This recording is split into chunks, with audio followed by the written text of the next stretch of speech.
था, इसलिए वह तुरंत लोगों की जान बचाने में जुट गया। लेकिन तभी एक डरावनी आवाज ने उसका ध्यान अपनी तरफ खींच लिया। उसने देखा कि विमान का टूटा हुआ पंखा कभी भी नीचे फंसी एक प्रेग्नेंट लड़की के ऊपर गिर सकता है। जैसे ही जैक ने खतरा देखा, वह तुरंत उसकी तरफ दौड़ पड़ा और पंखे के गिरने से पहले उसे बचा लिया। लेकिन अगले ही पल पंखा जमीन से जा टकराया और एक भयानक विस्फोट हो गया।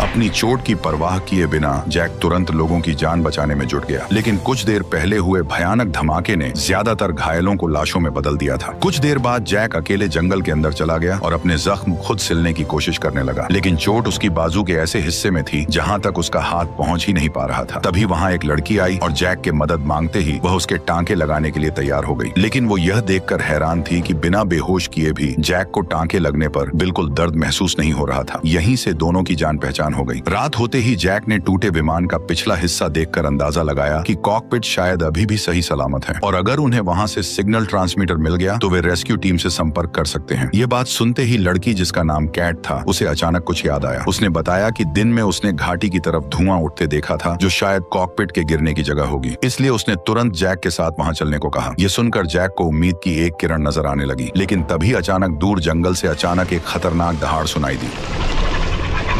वहां मौजूद सभी लोग तुरंत आवाज की तरफ देखने लगे। तभी दूर खड़े पेड़ एक एक करके टूटने लगे, जिससे साफ पता चल गया कि जंगल के अंदर कोई विशाल राक्षस तेजी से उनकी तरफ बढ़ रहा है। हालांकि गनीमत रही कि राक्षस सामने नहीं आया और माहौल फिर से शांत हो गया। सुबह होते ही सभी लोग इकट्ठा होकर रात वाले जीव के बारे में बात करने लगे। किसी को लगा कि वह कोई डायनासोर था तो कुछ उसे विशाल राक्षस मान रहे थे। डर अब हर किसी के चेहरे पर साफ दिखाई देने लगा था। जैक भी अंदर से बुरी तरह डरा हुआ था, लेकिन वह अच्छी तरह जानता था कि अगर उन्हें यहाँ से जिंदा निकलना है तो हर हाल में कॉकपिट तक पहुंचना पड़ेगा। इसीलिए वह चार्ली और कैट को साथ लेकर उस खतरनाक जंगल के अंदर निकल पड़ा। लेकिन कुछ ही देर बाद अचानक आसमान से तेज बारिश होने लगी, जिससे कॉकपिट को ढूंढना मुश्किल हो गया। उधर विमान के अंदर छिपे लोगों ने भी महसूस किया कि वो रहस्यमयी जीव एक बार फिर से जाग चुका है। लेकिन जंगल में मौजूद तीनों को इस बारे में कुछ पता नहीं था। काफी देर तक भटकने के बाद आखिरकार उन्हें विमान का अगला हिस्सा दिखाई दिया। अंदर जाकर देखा तो फर्स्ट क्लास में बैठे सभी लोग मारे जा चुके थे। इसके बाद जैक धीरे धीरे कॉकपिट की तरफ बढ़ा और लोहे का टुकड़ा उठाकर दरवाजे का लॉक तोड़ने की कोशिश करने लगा। लेकिन अगले ही पल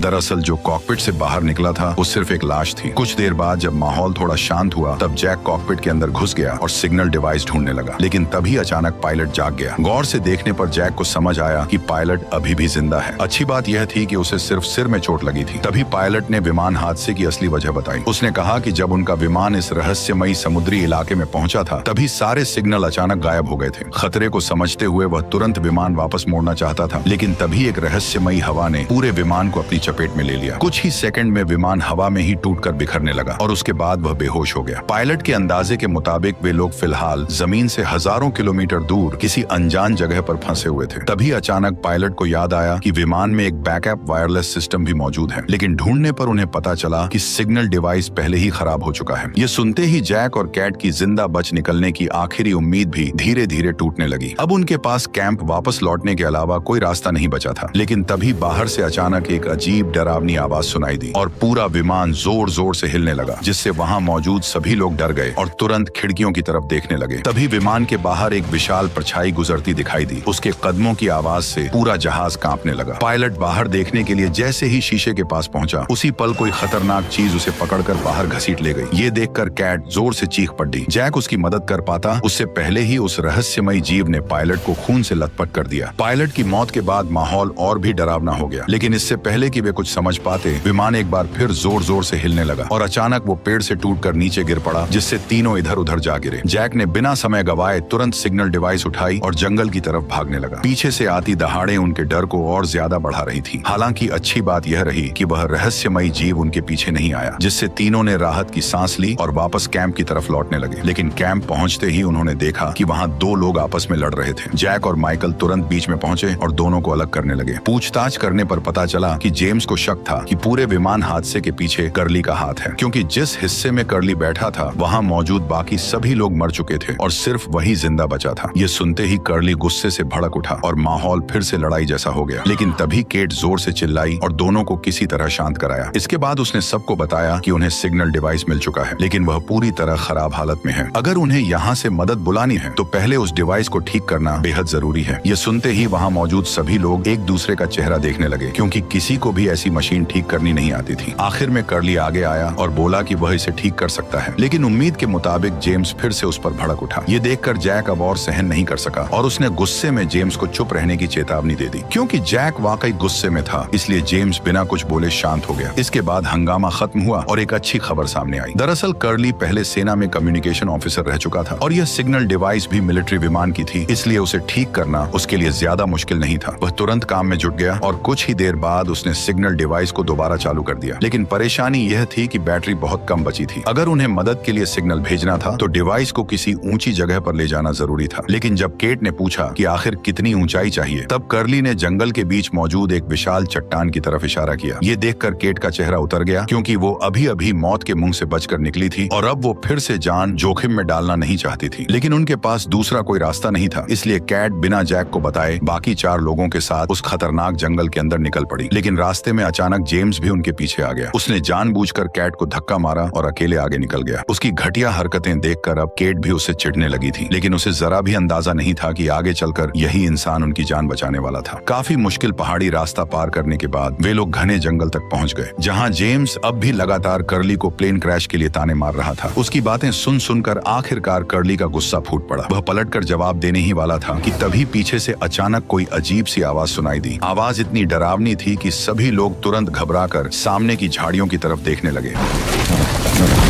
झाड़ियों के अंदर कोई खतरनाक चीज तेजी से उनकी तरफ बढ़ रही थी। ये देखते ही सभी लोग डर से कांप उठे और तुरंत अपनी जान बचाने के लिए भागने लगे। लेकिन सबसे हैरानी की बात यह थी कि जेम्स अपनी जगह पर बिल्कुल शांत खड़ा रहा। उसके चेहरे पर जरा सा भी डर नहीं था। जब बाकी लोग काफी दूर निकल गए, तब उसने अपनी पिस्टल निकाली और सामने की तरफ गोलियां चला दी।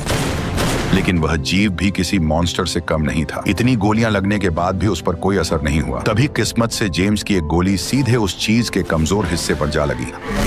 अचानक एक जोरदार चीख सुनते ही सभी लोग घबराकर वापस उस तरफ दौड़े। लेकिन जैसे ही उन्होंने उस जीव को ठीक से देखा, तभी उनके होश उड़ गए, क्योंकि वह कोई मॉन्स्टर नहीं था, बल्कि एक विशाल खूंखार पोलर बियर था। सबसे चौंकाने वाली बात यह थी कि इतने गर्म और घने जंगल वाले टापू पर पोलर बियर आखिर आया कहां से। एक पल के लिए सबको लगा कि शायद प्लेन क्रैश के बाद उनका दिमाग काम करना बंद कर चुका है। लेकिन असली झटका तो अभी बाकी था, क्योंकि सभी सोच रहे थे कि आखिर एक पैसेंजर विमान में जेम्स बंदूक लेकर कैसे घूम रहा था। सबके सवाल उठाने पर उसने तुरंत सफाई दी कि उसे ये बंदूक एक मरे हुए पुलिस वाले की लाश से मिली थी। अपनी बात साबित करने के लिए उसने पुलिस बैज भी निकाल कर दिखाया, जिसके बाद लोगों का शक थोड़ा कम हुआ और वे दोबारा पहाड़ की तरफ बढ़ने लगे। तभी अचानक डिवाइस ने फुल सिग्नल पकड़ लिए। यह देखकर कर्ली ने तुरंत मदद का सिग्नल भेजने की कोशिश की, लेकिन तभी उसे एहसास हुआ कि रेस्क्यू चैनल पहले से ही इस्तेमाल हो रहा था। मतलब इस टापू पर उनके अलावा भी कोई और मौजूद था जो मदद के सिग्नल भेज रहा था। लेकिन यह बात समझ से बाहर थी कि इतनी सुनसान जगह पर भला उनके अलावा कोई दूसरा इंसान कैसे हो सकता है। सभी लोग अभी इसी सोच में डूबे हुए थे कि तभी डिवाइस के अंदर से अचानक किसी महिला की आवाज सुनाई दी। ध्यान से सुनने पर पता चला कि वह एक फ्रेंच महिला थी, जिसे सुनते ही सभी लोगों को लगा कि यह रेस्क्यू टीम है। यह सोचकर सबकी खुशी का ठिकाना नहीं रहा। उन्होंने तुरंत फ्रेंच जानने वाली लड़की से रेस्क्यू टीम से बात करने को कहा। लेकिन कुछ ही सेकंड बाद सभी के चेहरे उतर गए, क्योंकि वो कोई रेस्क्यू टीम नहीं थी, बल्कि मदद की गुहार लगाती एक पुरानी रिकॉर्डिंग थी। तभी अचानक सिग्नल पूरी तरह कट गया। इसके बाद कर्ली ने फ्रीक्वेंसी चेक की और एक बेहद डरावनी बात पता लगाई। उसके मुताबिक यह सिग्नल पिछले 16 सालों से भेजा जा रहा था, लेकिन इतने सालों में कभी किसी ने उसका जवाब नहीं दिया। यानी इस टापू पर फंसे लोगों के बारे में दुनिया को कभी पता ही नहीं चला। ये सच सुनते ही सभी लोग अंदर तक डर गए। उनके दिमाग में एक साथ कई सवाल घूमने लगे। आखिर इस टापू पर वह रहस्यमयी जीव क्या था? वो पोलर बेयर यहाँ कैसे पहुंचा? और उनका विमान अचानक हवा में टूटकर क्यों बिखर गया? इन सभी अजीब घटनाओं ने सबको अंदर तक डरा दिया।